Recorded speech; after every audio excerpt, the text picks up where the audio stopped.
Mm.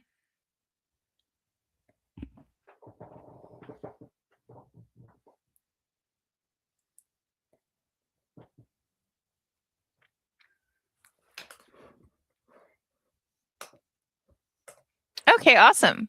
All right. Well, welcome to another Run Wild with us. You know what? You can ask us anything. I'm Lisa Kastner. I'm the founder of Running Wild, which is basically um, a publisher and licenser, and we have 4 imprints. Please feel free to go to our website, or actually, honestly, if you search on us, you'll find us. We're freaking everywhere. I just confirmed we're going to be at ALA, the American Library Association, in New Orleans next year. And I confirmed that we're going to be at the Frankfurt, Germany Licensing Expo that happens once a year. We'll be there in 2027 as well. So super excited about that. And I will be at San Diego Comic-Con next week. I will be there on Thursday. I'll be at the Writers Coffee House in the afternoon. Again, just go ahead, search San Diego Comic-Con. It will be hard to miss. And I'll also be part of a book signing as well afterwards. So again, super excited for that. Not only to be at San Diego Comic-Con, which is so fun. I mean, it's just so fun to see the vendors and the panels and everything, but it's also just super fun to see all the fans and how excited they get, just to be there. So, I mean, just, yeah, a really awesome time. And I am here with Cecilia Kennedy, who is one of our fantabulous, not only editors, but also authors. And we are here with you guys. Typically, we're here with Peter Wright and Ben White, who I'm just double checking. Okay, no, because sometimes Peter will text me and say, I lost the link. And I'm like, okay. But typically we're here with a few of our fellow people from behind the scenes. And again, you can just go ahead, hit us with any old questions that you have. We all are quite experienced. We've all been around for quite a long time. Many of our books have won awards. We actually just had one poetry book named the best poetry book of the year by the American Library Association. The book is called The Lost Songs of Nina Simone by Sean W. Cannon. Another this year was named Best Science Fiction and Fantasy Author of the Year for the book North by Anne Michelle Harris. So, we really have such an amazing community of writers who are with us, and we're just really super blessed to have such incredibly talented folks on our team. So with that, we usually start with like, hey, anything kind of cool happened this week? But what I thought we would do is actually start with a question that came up during last week. And it's actually a really great question. And the question is, do you have any pet peeves about submissions? So with that, Cecilia and I were actually like brainstorming some stuff, but why don't you go first? Do you have any like pet peeves about submissions? I don't really, in terms of like formatting or anything. I've that doesn't quite, I'm not necessarily looking for a specific format, but I am looking for a full manuscript. Mm. So I do want to go through, the manuscript as much as I can, and then kind of see, um, where it flows or how it flows, and that you have a full manuscript done, because it does make it easier, especially if we choose yours. It's on file, and we have it. So that makes it easier to have the full manuscript there. And then also we do have specific calls for novellas, but when we don't have calls for novellas, um, they people will, I think, submit it in with our regular full-length manuscripts. And so those tend to get either tossed to the side, or we have to wait until there's a call for a novella to select those. So that's another thing to keep in mind. If you have a novella, maybe hold off until there's a specific call, and then that's where you'd put it in submittable. So Ben, what we're responding to a question that came up over the last week. And the question is, do you have any pet peeves regarding submissions? I just summarized the question, by the way. It was much longer in the in the chat. Okay. I think that when we ask for full-length work, we're looking for full-length work and not partial chapters. And because some of those are just automatic no's, you didn't send us what we needed or what we wanted to look at. And because we can't take a chance on saying, yes, we'll take your work and put it in a slot, and then it's not done yet.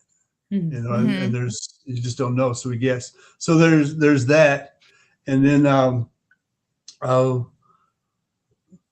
maybe just this happened at Junkyard Rooster.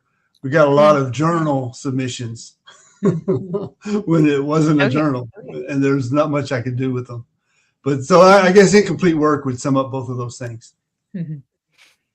Yeah, it was interesting. I was telling Cecilia before we started, I was just going through all the submissions and seeing, full disclosure, before we have an acquisition session, and our next acquisition session is actually scheduled for the end of this month, I'll go through, and anything that, like, we have at least 2 no's, like 2 adamant no's, I'll just go ahead and I'll, decline it.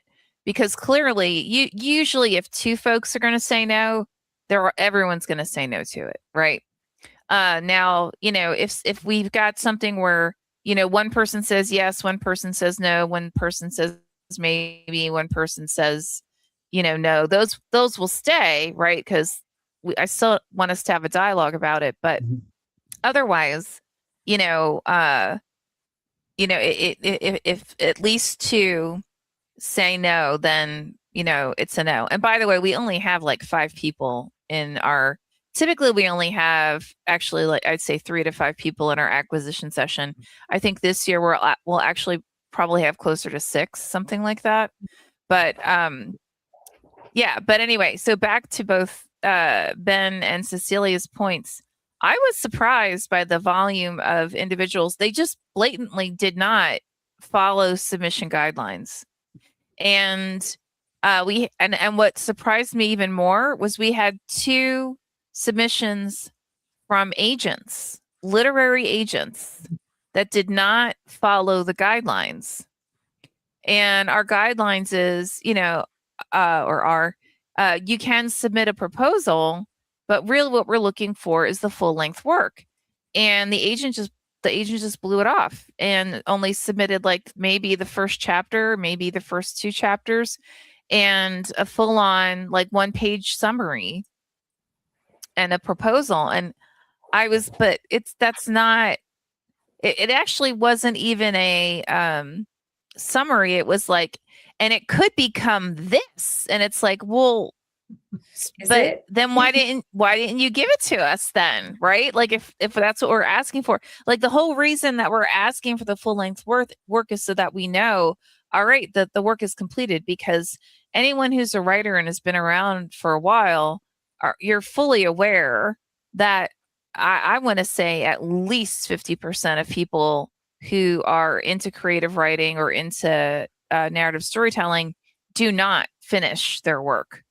They may submit it all over the planet, but they just simply don't complete what it is they've started.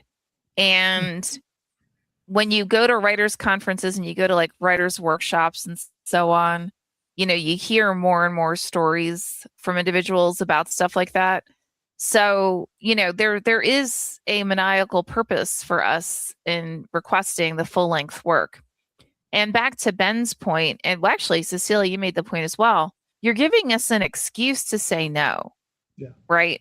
And that is a pet peeve of mine. Like, don't, yeah, and whenever, like, I now host the Writers Coffee House from the Village Well in Century City Boulevard, on the second Sunday of every month, in Hollywood, basically in West Hollywood, and from noon to 3. And that I was actually asked, that was one of the questions I was asked, like, do I have any advice for people who are submitting work? And I'm like, yeah, read up on where it is that you're about to submit to. I mean that in terms of an agent. I mean that in terms of a publisher. I mean that in terms of anybody, right? Know who it is that you are actually sending your work to, because you want to make sure it's a good fit. And you want to be able to speak to if it's a good fit or not. And the volume of works that we had this year, I want to say we had at least 100 submissions, where people just blatantly blew off the guidelines and sent whatever the hell they wanted. Now, just because we're running wild and, we don't run that wild, huh? We don't. But, again, it goes back to the whole, like, you're giving us an excuse to decline your work, right? And I think there was once we had a novella that was submitted, and it was close enough to a novel where we actually talked about it quite a bit during the submission, the acquisition session, and we actually did accept it, because I think actually Ben was the one who said, I could see expanding this. I think I could work with the author. Let me talk to him and see if they would be willing to expand it into a novel. And he did. And I had one. I had one like that too. It was very close, and I knew that the author would definitely get the length out of it that was needed, and the story could have some really interesting characters for development. So, yeah, it does happen if it's close enough, and if the writing's really good and the concept is really good. And again, that's not the norm. That's usually that's especially considering, I mean, I think this year we have like 718 submissions that we're going through, and we're probably only going to accept, we're targeting to accept 5 submissions per imprint. So that's going to get you to 20, maybe 6 or 7. Now, knowing us, because we do this every fill in the expletive year, we always say we're only going to accept, we're only going to take 10 submissions this year. And then, we accept like 40, right?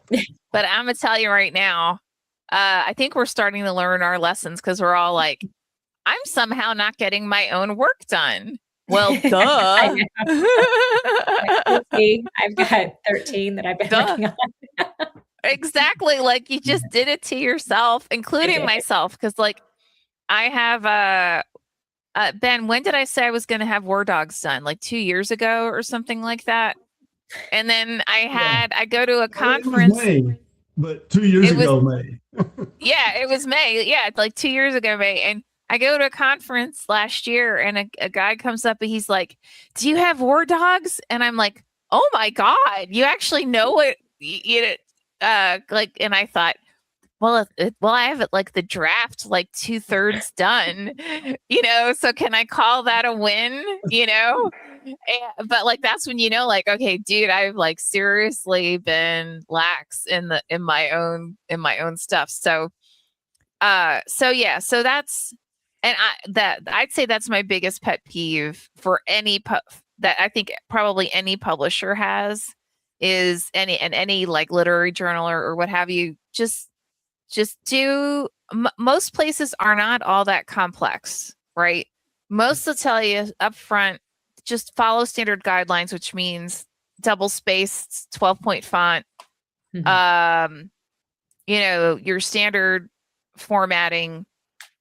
And then, different publishers will request, different things. Some, especially with creative nonfiction, will accept, like the initial chapter and then like the outline associated with it, right?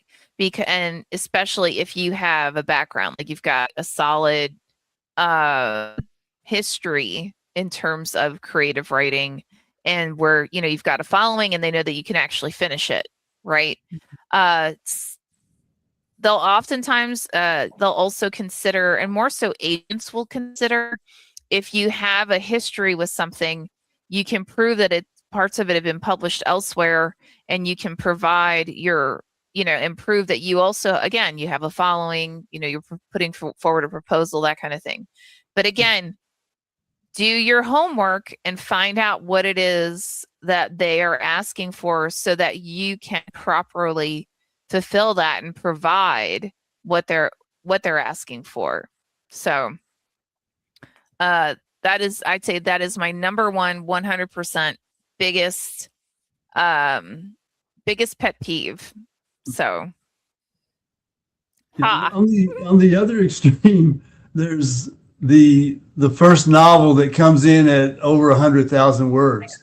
Yes. And it's they're like 4 novels all at once. Yes. Like, yeah. Yeah.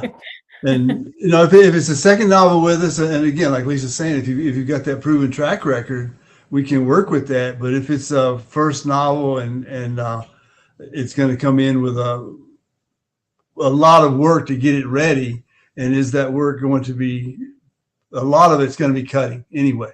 Mm-hmm. Chances are, and because you put in too many words, but and when we see 120,000 words, we think, well, you're going to cut 30,000 of it to get it down to 90, or back down to between 75 and 85 for the sweet spot.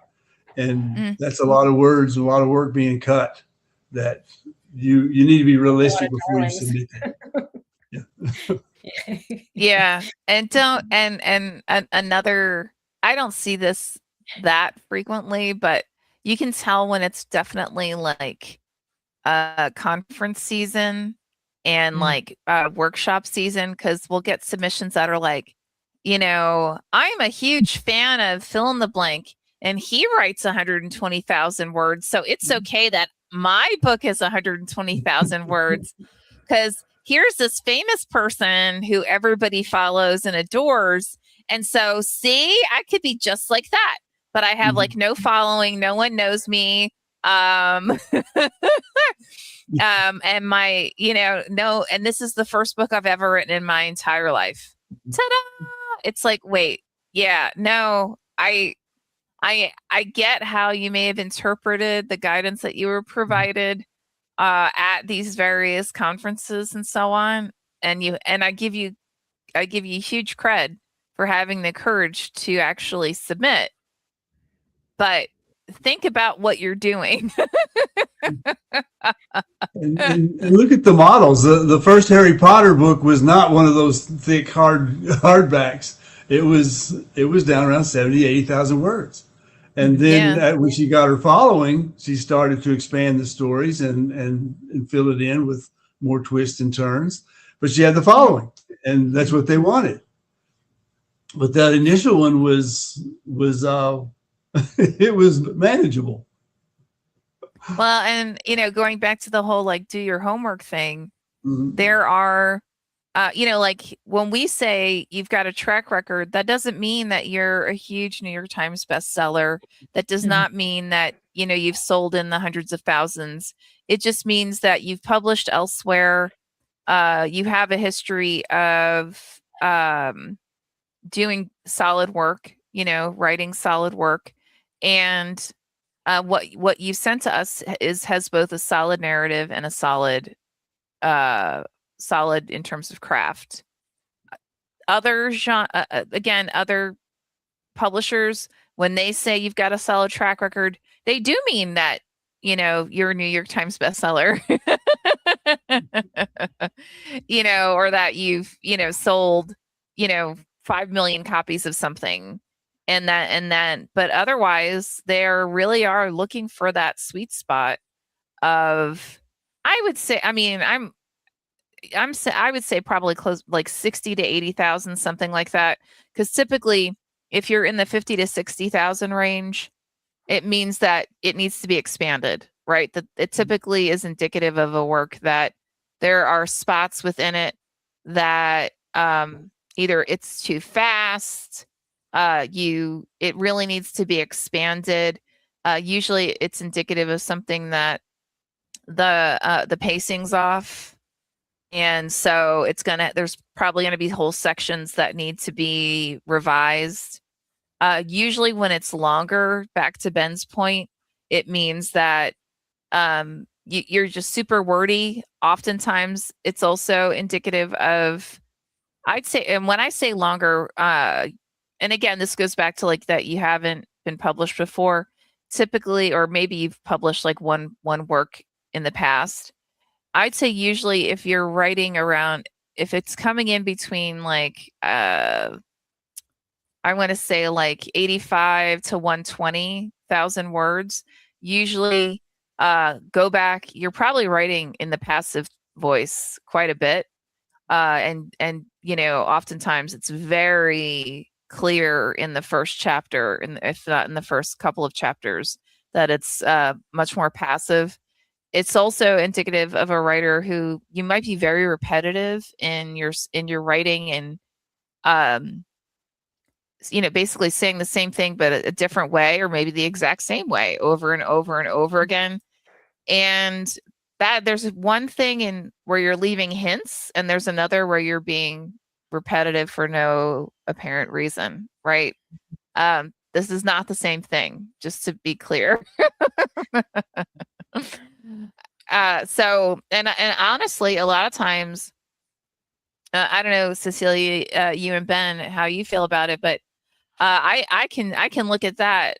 I can look at the length of the work, and I'll read even just the first 2 pages, and I'll know immediately, from that perspective, right, where what the problem is, and then the question becomes, is this something that we want to work on? Because we already have so many incredible stories on our slate. Is this something that one of us wants to pursue in expanding, or really working with that author in making it something that's solid? I don't know. What do you guys think? Yeah, usually when I see something with a high word count, I am wary, and I'm thinking, wow, Running Wild Press has so many submissions and so many great things. You know, do I want to work on this? And so I don't want to yuck anybody else's yum, because there might be other editors out there who want it. So I always, you know, if it's looking like it has promise, I might say it's not for me, but another editor might want this. In some cases, I've seen manuscripts where I'm like, oh, wow, that is a lot of work, but I love this concept, and I know other readers will love it too. What do I do? So in that case, sometimes I'm like, yeah, I really don't have the time for this, but I really think it would be good. And I end up saying yes. So it depends. If the concept is really good and I really think readers are going to be like, oh my gosh, I have to have this book. But the writing isn't quite there. Sometimes if the author is open to revisions, because the author might think that the writing is there, when it's not, you know, if the author is open to the revisions, then, you know, I might take it. I might take it on. The other thing is copywriting. People will copyright their books. So I don't know. That's new for me. I'm seeing that more and more.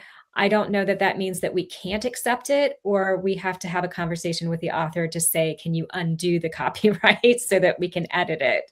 I don't know. You can speak more to that, Lisa.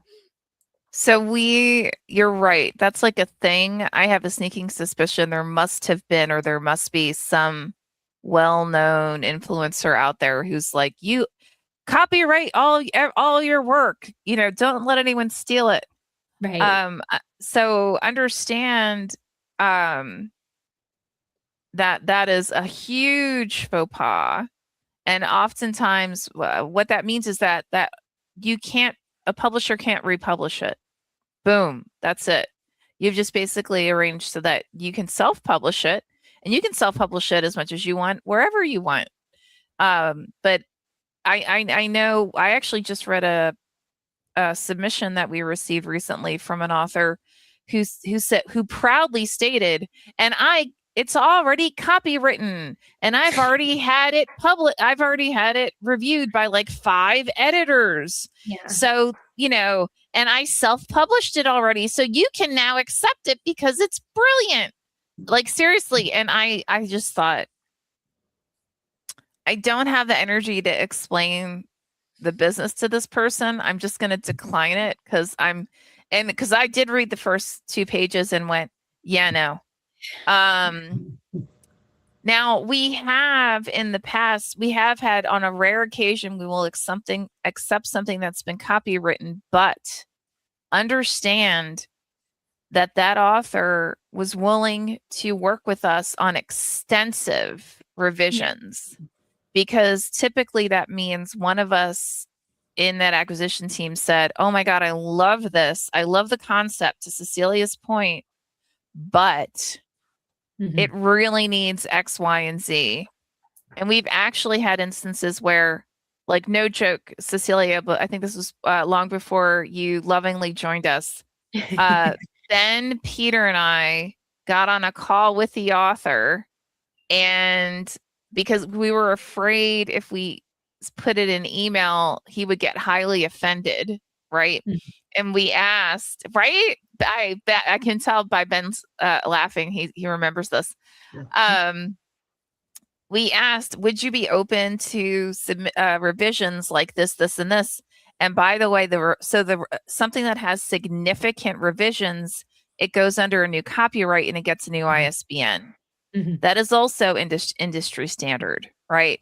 So by the author being willing to work with us on it, and meaning that it now is basically a new version, that enabled us to be able to appropriate the work and give it a new ISBN and have it under a new copyright. So again, it's super rare that happens. I mean, super rare. Honestly, 9 times out of 10, we don't even look at it. We just decline it, because you can usually tell by the person's submission if they're open to any kind of feedback or not. And 9 times out of 10, it's more so that they self-published it, didn't get what they wanted or that they thought it was worth, and decided to try different publishers and see if they would pick it up. So I'm also just thinking now, I've seen a few that have come through with some of the track changes still in there. You can still see the editing marks all the way through from whoever edited it before. And it's nice to have a clean copy when you're looking from an acquisitions standpoint. So giving it one last pass to make sure that all of those track changes are not there, that you've got a clean copy with all the accepted changes already, and that you've handed it in that way. Yeah.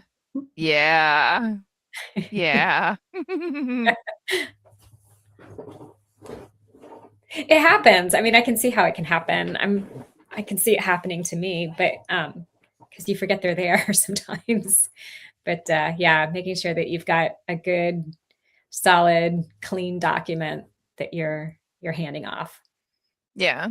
And sometimes those edits aren't even that obvious, which you can see it over in the margin, what's going on. Yeah. But there will be times when a character's name changes.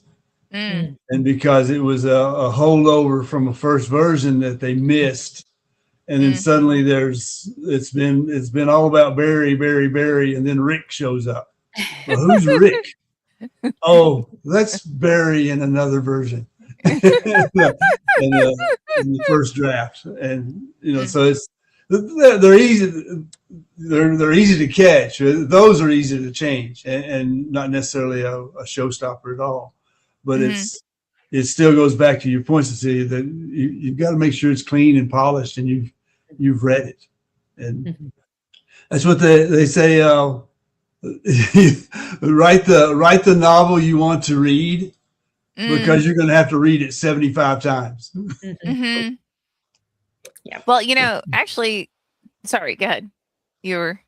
Well, no, just the other end of it with if it's a work coming in at 30,000 words, that's a novella, and we'll make that suggestion. Submit it to the annual novella collection is a good way to go with this.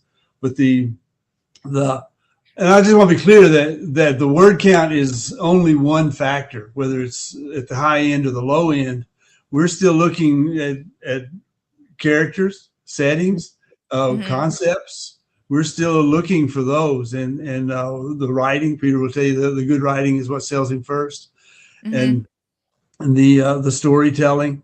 Those all go together. So it's not anybody listening. It's not just we look at 120,000 words. Nope. Or 55,000 words. Nope.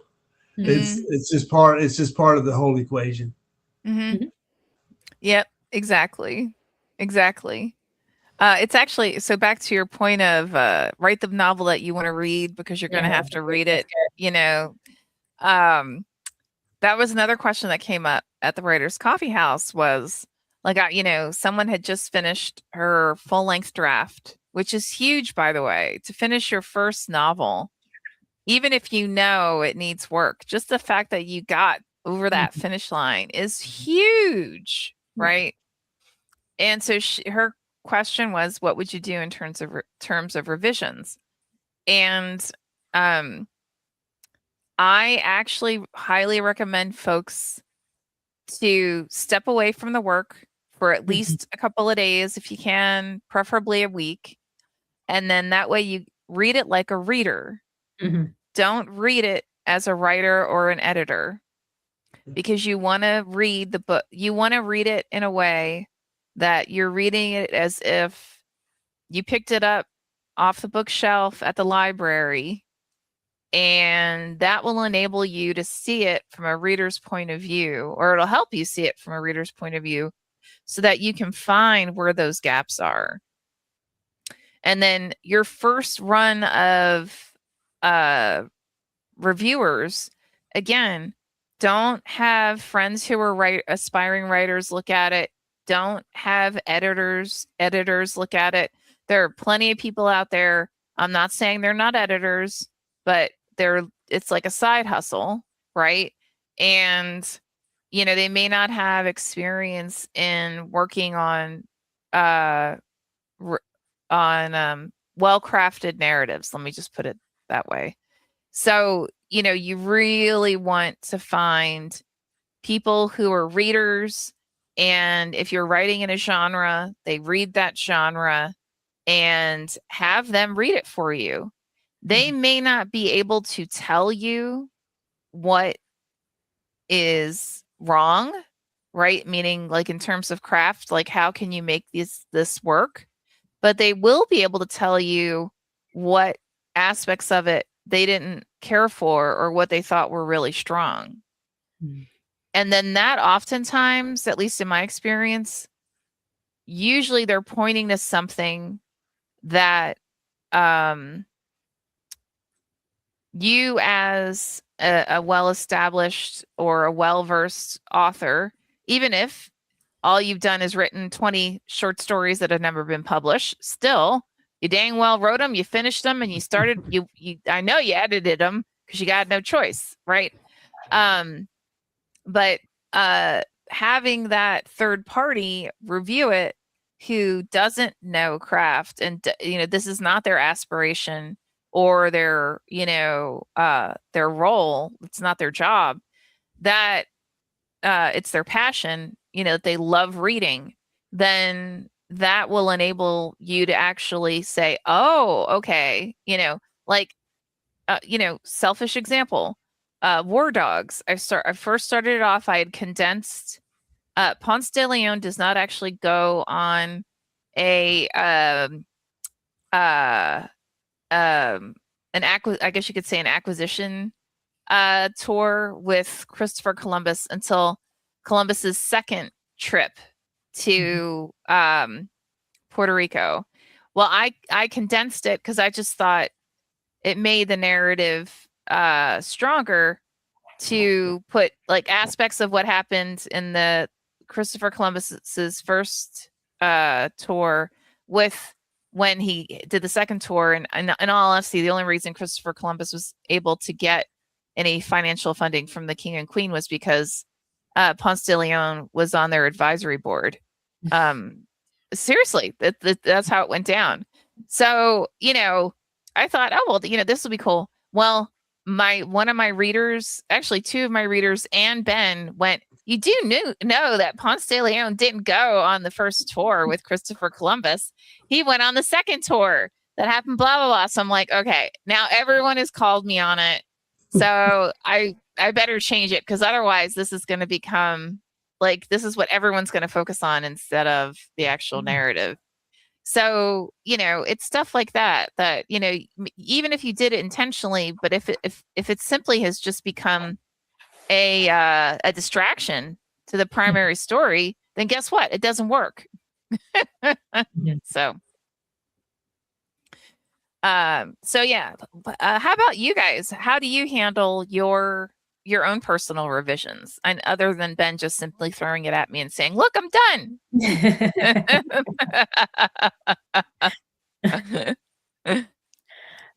Sometimes I like to take the print and put it, like when you put your book out there or whatever it is, like I've done, social media copy and whatnot, and it goes out to everybody and it's in different size print. And when you see it, it's like, oh, that had such an effect when I had my little tiny print and I loved it so much. And now that it's out there with this other print and I'm seeing it more objectively, I'm like, it's not landing or it's not. So sometimes I like to take the text and I like to make it really, really, really big and be like, imagine if it were printed that way and everybody saw it like a billboard. Does it still have the impact? Am I still proud of it or I'm embarrassed of it?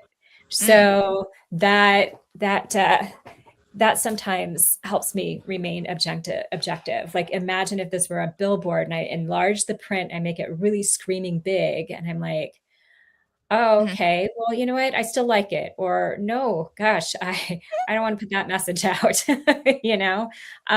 if you see it in different fonts sometimes or bigger, you start to pay attention. How about you, Ben? What's your thing? Well, it starts with a mental thing, and the flow and keeping track of the action before leading up to the next page it's always there. It's the voice that keeps talking, and as far as novels go, it's the novels I'm working on have been suspended for years now. So I've got to make sure that I go back and get the names right and the action right and pick up that flow, put the flow back in it, because it's remembering everything that has led up to the next page is important to me. And there's also times when it's written, but right away I know it doesn't work. And so the editing starts with that voice in the back of my head saying, there's got to be a better way to say this and link the parts together for the flow. And so it's a constant mental thing. And that's probably more of a poetry, conditioned poet thing than a novel, but I carry it over. That's why the novels are waiting for me to get back. I've got like four waiting around. Well, I'm kind of getting into that now. I'm finally having my novel edited. So my editor and I are going to be meeting tomorrow, and she only really had she had a couple of big things that she wanted me to focus on, and then mostly small things. I was like, oh, that's good. And then I went through and I was like, oh crap, I'm seeing more that I'm going to talk to her about. And I'm like, but you carry that in your head. Like, okay, so this happened. I never addressed it. I think I'm finding some plot holes that I didn't realize I had. But it's good because her comments led me to start thinking in that direction. So it's Mm. not that she didn't catch anything. She did. I started to think about it and like, oh, it may be because this is right. It's like a domino effect. And if this is wrong, then Mm. this is wrong, and then Yes. this is wrong, and then this is wrong, and then this is wrong. So I Mhm. have more work than I thought I was going to do. Yay. But it makes it so much fun because now I have things that I can add to it that Mhm. I didn't think of before that Mhm. will strengthen it or add just a little something. I even wrote Mhm. mean notes to myself. I was like, this isn't funny. It doesn't land as hard as you thought it did. Like, I think she can see these notes to myself. Oh, Or I'm putting these God. in here because at least it will get my attention. And I know it's from me and not her because it obviously has my name on it on the Google Doc. I'm like, Cecilia, this really isn't as funny as you think it is. I'm like, okay, we need to go back and fix that. So yeah, poor Amy's probably like, this author's so mean to herself. But I'm She not like might be. She might. that. Yeah. I don't do that to other authors. I'm just doing this to me Mhm. because I know I'll see it if I do that. Yeah. So yeah. And those incremental changes can change the whole story Mhm. over time. And the character, if the character changes, there has to be something that forecasts it and Mm. forewarns it. Well, why did they just suddenly do this when Yeah. 3 pages ago? It's like the novel I'm working on now, where the character found a way out of the cave by swimming, Mhm. and then the next chapter she didn't know how to swim, Yeah. and so we can't make that drastic change. No. It's because finding a way out of the cave is the key. Post swimming amnesia is a thing, maybe. You know, it's Maybe. funny. Like, I finally saw Supergirl this Oh, weekend, I haven't seen it yet. and I would actually see it again, but more so because I thought Jason Momoa's character was underused, and like they could have strengthened and integrated his storyline more. And I thought that there were certain plot points that I was like, "Oh, that's bullshit." Like, there's no way. Like, you can't take someone who basically travels from planet to planet and universe to universe and who hits up bars all the time, that she's naive enough. And so, spoiler alert, guys. Um her and the person she's trying to assist are like saved by a man and a woman who work at a family bar, and they invite Supergirl and the young lady back to their place so that to give them intel on the bad guys. And it's clear that their daughter has been, in some way, shape, or form, kidnapped or taken by the villains, and that's how they know this information. Well, they give Supergirl some freshly brewed tea, and they only put the tea in front of Supergirl and in front of the husband. The husband does not take a sip of it. The wife does not take a sip of it, and she takes a sip first. Now, anybody who has been anywhere, first faux pas, you do not drink from something before whoever it is that, you're with. And in the movie theater, I thought, well, it's another planet, benefit of the doubt, maybe they don't have this kind of, politeness thing going on. But the second is, you don't drink from it, not just to be polite, but because you don't know these people. You don't know what's in this thing. So it was obviously poisoned. And so you're sitting there like, how does she not know this? Like, how, She didn't have Spidey sense. yeah, like how, well, you don't really need Spidey sense for this. I'm just saying. So, it's stuff like that where, it's like, okay, let's work through this and figure out what would be a really strong narrative that people would buy into versus just putting something out there because I guess you got tired and lazy and didn't decide you wanted to actually work it, right? Like I don't know what, but yeah, again, back to Ben's point, like, I think that's also really part of what is the strength of having a solid editor who is both versed in craft and in narrative, right? Because they can look at something like that and say, okay, this makes no sense, right? Yeah. So I'm sorry, Cecilia, you were saying. Oh, no, that was it. No. Yeah, it just, I think it's really fun to be on the author side now, to seeing how the edits are getting done, because it looks like I don't have much to change from Amy's comments. But when I really think about them and what she caught, I'm like, and what she noticed, I'm like, I think that it leads to other changes that you're going to have in your manuscript. And so I'm just kind of being proactive and finding all of that. We have a meeting tomorrow and I have like 14 agenda items,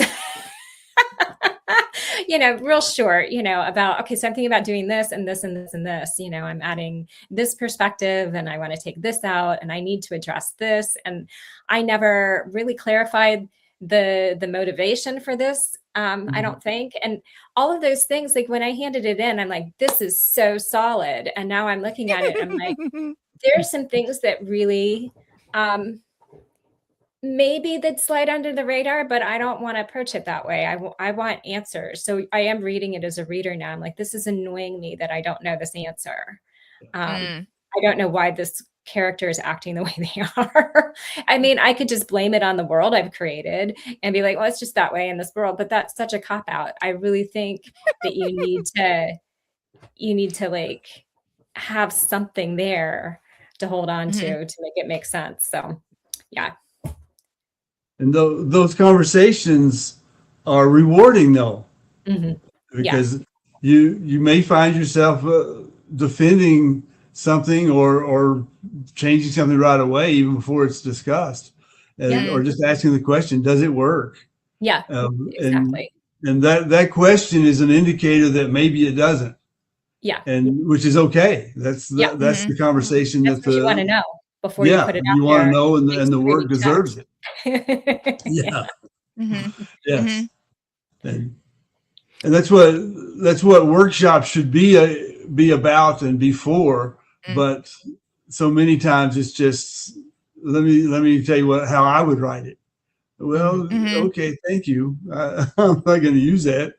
That's a stupid idea. Can't we have a good conversation about what really makes it stronger? Yeah. Well, and honestly, oftentimes you can tell when something has been workshopped to death because the author, and I'm telling this from the point of view of both, well, I guess of multiple publisher, editor, and author, right? I was that writer. I would go to workshops and every bit of feedback I was given, I would do my best to absolutely integrate it into the work, whether it be a short story, a novel, it didn't matter, right?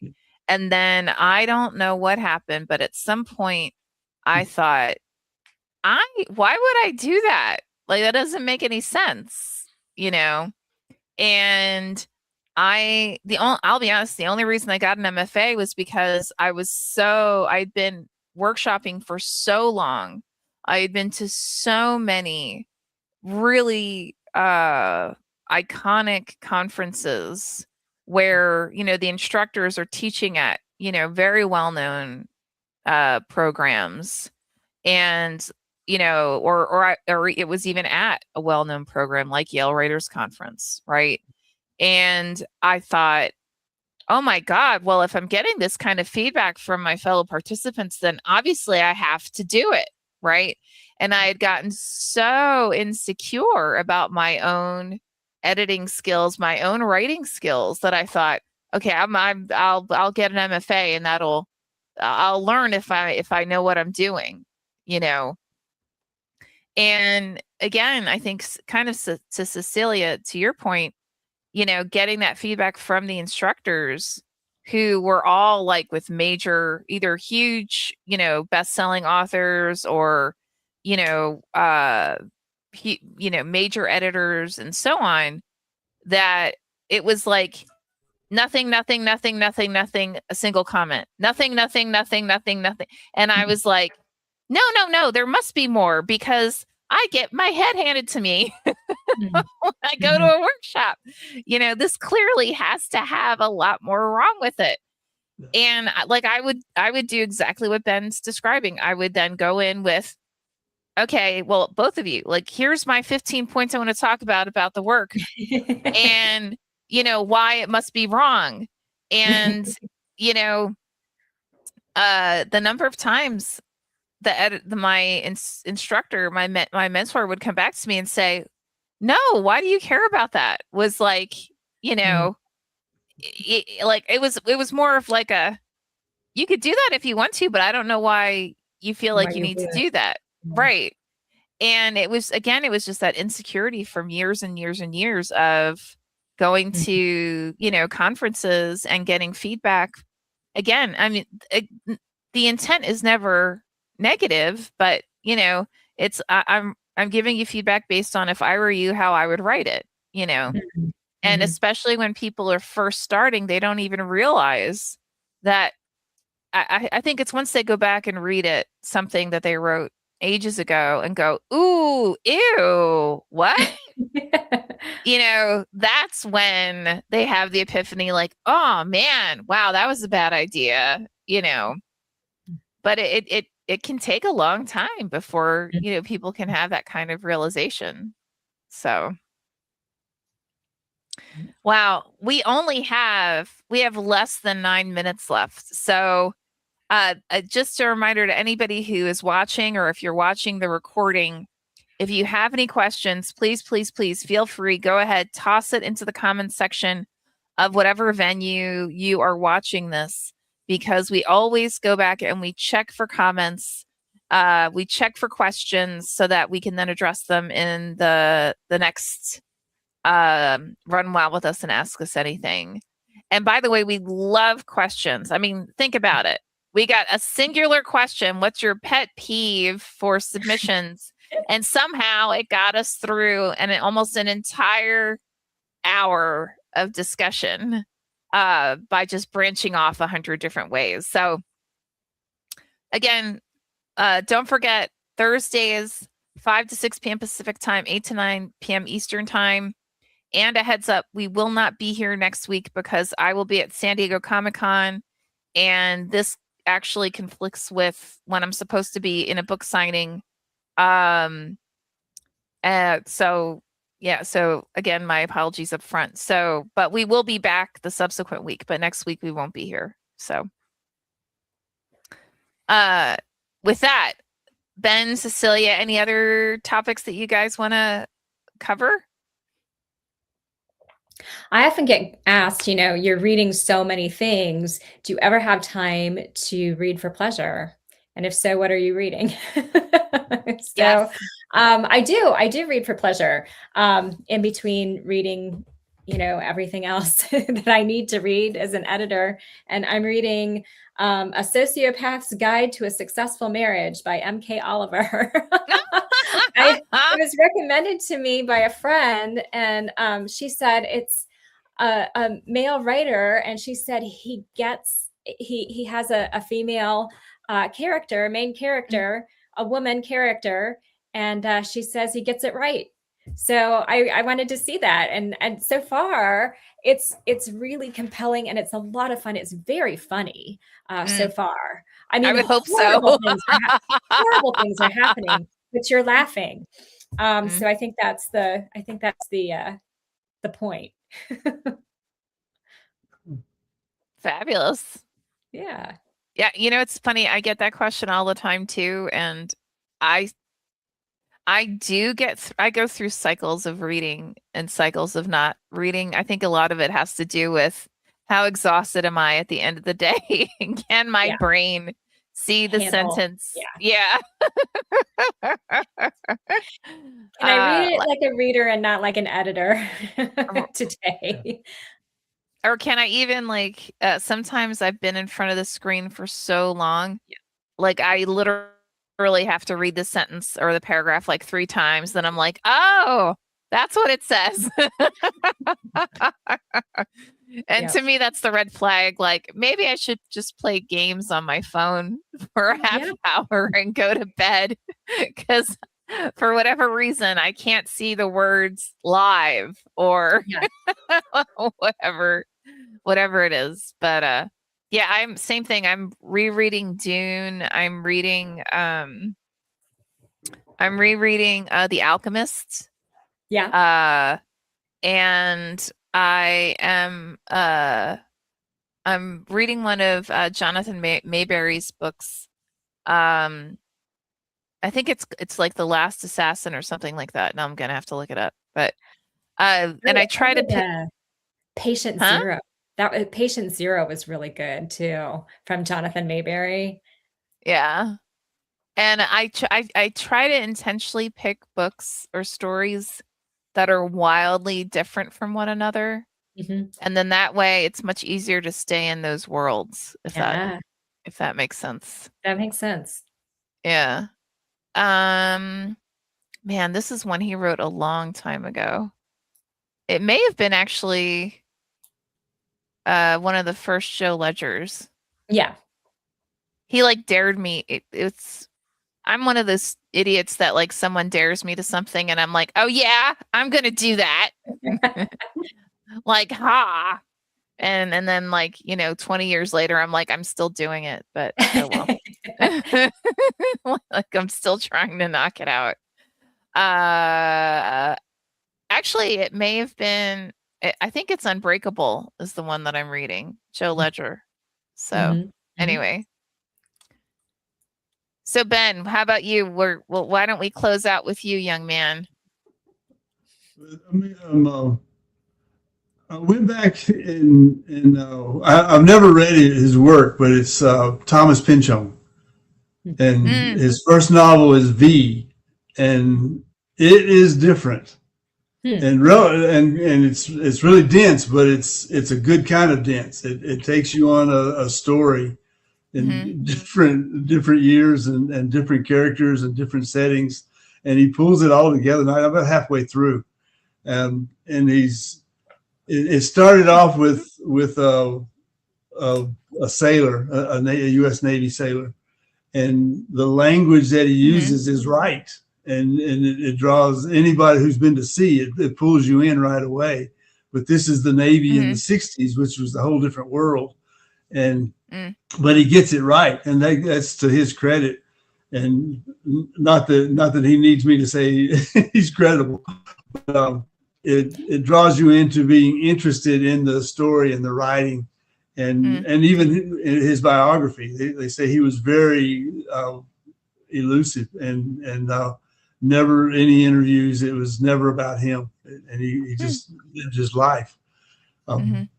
But I looked it up, and he had been in the Navy, and it showed that he knew what he was talking about.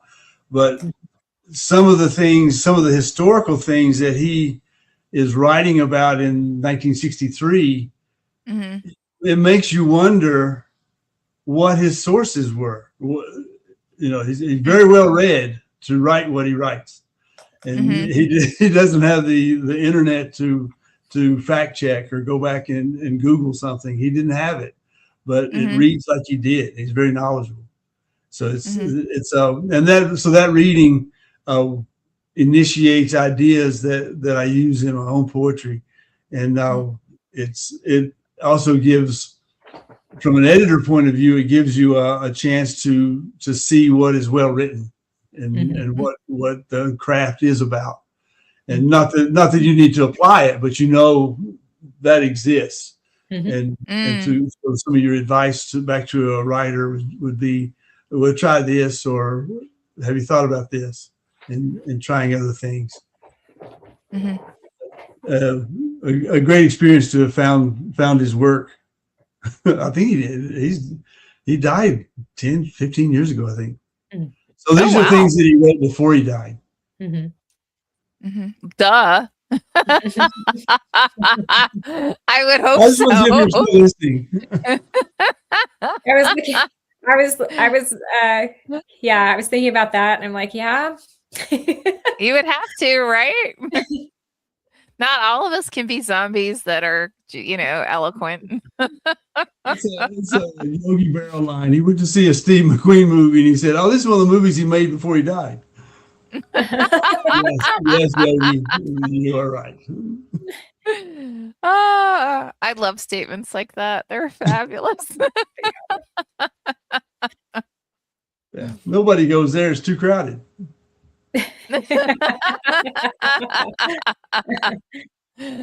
Oh God. And with that bit of humor, thank you guys again so much. And don't forget, we're here Thursdays, 5 to 6 p.m. Pacific, 8 to 9 p.m. Eastern. And Cecilia, Ben, as always, absolutely 100% a true pleasure. So see you guys not next week, but the week after.